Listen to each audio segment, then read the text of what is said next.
Isang pinagpalang araw sa inyong lahat. Tayo po'y magninilay sa salita ng Diyos, ang pinagmumulan ng awa at tawa ng ating buhay, ang salitawa. Pumasok na po tayo sa ikatlong linggo ng Kwaresma.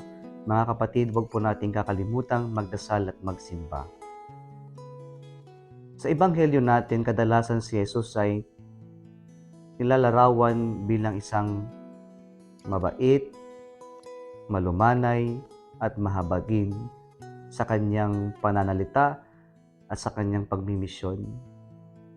Subalit sa ating ebanghelyo ngayong ikatlong linggo ng Kwaresma, kakaibang imahe po ang ating masasaksihan.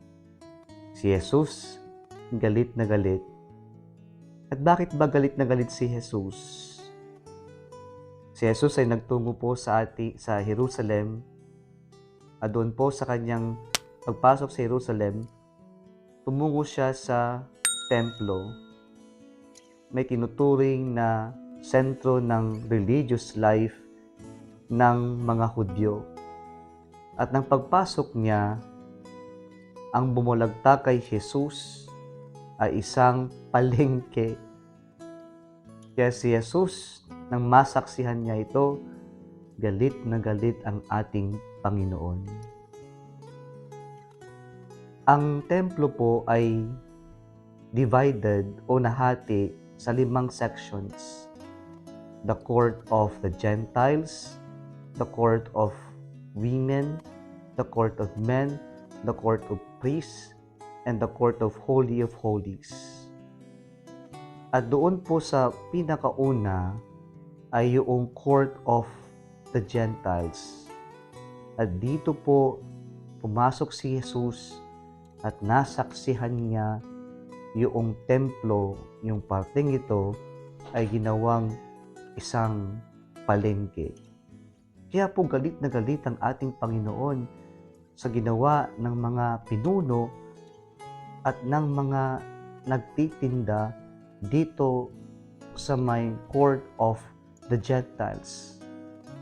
Ang kalakaran po dito sa templo na approved by the high priest and the leaders of the temple ay mayroong inspectors ng mga alay, kung saan ang tinitingnan nilang alay ay yung unblemished lamb or cows or birds ang kanilang iaalay.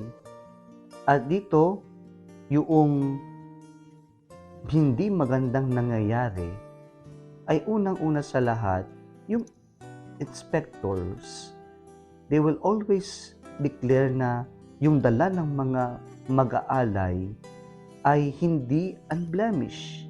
And so, they have to buy the unblemished ones from these sellers. Kaya mayroong nangyayaring hindi magandang kalakaran, naging business talaga ang templo, naging lugar ng corruption, deceit, cheating, at dito sobrang nagalit ang ating Panginoon. Nagalit ang Diyos sa nangyayaring kalakaran, sa hindi makatarungan nangyayari, at higit sa lahat, ang pangbababoy nila sa tahanan ng Ama ng Diyos. Kaya po galit na galit si Jesus sa kanyang nasaksihan. Hindi naman siya galit sa gawain ng pagbebenta ng baka, tupa, ng ibon, o ng mga nagpapalit ng salapi. Pero nagalit si Jesus sa hindi makatarungan, sa napakapangit na kalakaran o sistema na ginawa pa mismo sa tahanan ng Ama ng Diyos, sa sagradong lugar. Kaya hindi naaayon ang nangyayari doon sa templo. Kaya si Jesus, galit na galit. And let us apply that, my dear brothers and sisters, sa ating ding action o ginagawa sa templo, sa church building, na kapag tayo'y pumapasok, ibinibigay ba natin ang nararapat para sa tahanan ng Diyos. Sa ating mga pananalita, sa ating mga gawa, kapag tayo'y nagtitipon-tipon o pumupunta sa lugar ng panalanginan o dalanginan, o kaya kapag tayo nagtitipon-tipon, tayo ba'y nakafocus sa ating pagdiriwang, lalong-lalo na ng banal na misa? Kaya po sana ibigay din natin kung ano ang nararapat para sa tahanan ng Diyos. Ito'y sagrado at dapat gawin natin itong sagradong lugar. Kasi kadalasan kapag tayo'y nasa loob ng simbahan, imbis na magdasal, tayo nag-uusap-usap, tayo'y maingay. Kadalasan pag tayo nagpupunta sa simbahan para sana ay magdasal, lalong-lalo na sa ating mga Katoliko, ang pinakamataas nating dasal o panalangin ay ang banal na misa. At nararapat lamang na tayo'y mag-focus at ibigay natin yung active at conscious participation natin. Pero minsan, kung ano-ano, kung saan tayo nakatingin o nakafocus. O kaya naman yung ating pagdala ng ating sarili sa pagpunta sa templo, sa tahanan ng Diyos, sa simbahan, sa church building, na naaayon ba yung ating kasuotan? O baka yung kasuotan natin ay parang pang-party? Marami yung kasuotan natin ay parang masyadong revealing ng ating sarili, ng ating flesh, na hindi na ito naaayon para sa ating gagawin sa loob ng tahanan ng Diyos. Kaya po tinuturuan tayo ngayon unang-una sa lahat na ibigay din natin ang narapat. Let us give the due reverence to the temple of God, to the church building, that it is a place of encountering God, it is a place of dialoguing with God, it is a place where we need to talk or pray to God. Kaya po sana ito yung ating unang mapaalala sa atin. Nagalit si Jesus kasi nga po ng kanyang nasaksihan sa sa templo, at sinabi niya ngayon na sa kanila kung ano yung kanyang patunay, sabagkat nagalit na ngayon mga Hudyo sa kanya kasi tila sinisira ni Jesus yung kanilang kalakaran, yung kanilang makukuhang komisyon, yung kanilang pinagkakakitaan. Kaya nung humingi sila ng tanda sa kanyang ginawa, sabi ni Jesus, destroy this church, destroy this temple, and in 3 days, I will raise it up. Dito sabi ni San Juan, ang tinutukoy ni Jesus ay hindi yung building, kundi yung kanyang physical body. That He is the temple of God, that He is God Himself. He is the temple. He is God's presence in their midst.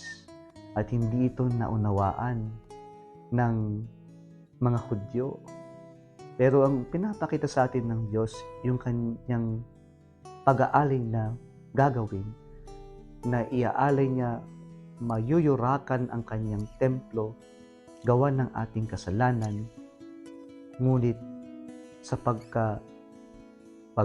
pagkasira ng templo na to sa kanyang kamatayan, muli itong mabubuhay, muli itong babangon pagkaraan ng ikatlong araw, o yung tinatawag natin ngayong resurrection ni Jesus. Na dito po mga kapatid, pinapaalalahanan tayo ng Panginoon na tayo rin po ay templo ng Diyos. Nang tayo mabinyagan, we receive the Holy Spirit, we receive God, and we have become God's temple. At nararapat din po na pahalagahan, protektahan natin ang ating katawan. Nawa yung ating gawain, yung mga ginagawa natin ay naayon din sa ating pagkatao na tayo'y nilikha ng Diyos na mabuti. Kaya hindi po tama na ang maging rason natin lagi ay yung sabihin natin sapagkat ako'y marupok, mahina lamang, tao lamang, na para bang napaka masama ang maging isang tao, na para bang ang pagiging tao ay pagiging isang kasalanan na. Pero ang katotohanan, tayo nilikha ng Diyos, tayo naging templo ng Diyos, at tayo nilikha ng Diyos na mabuti.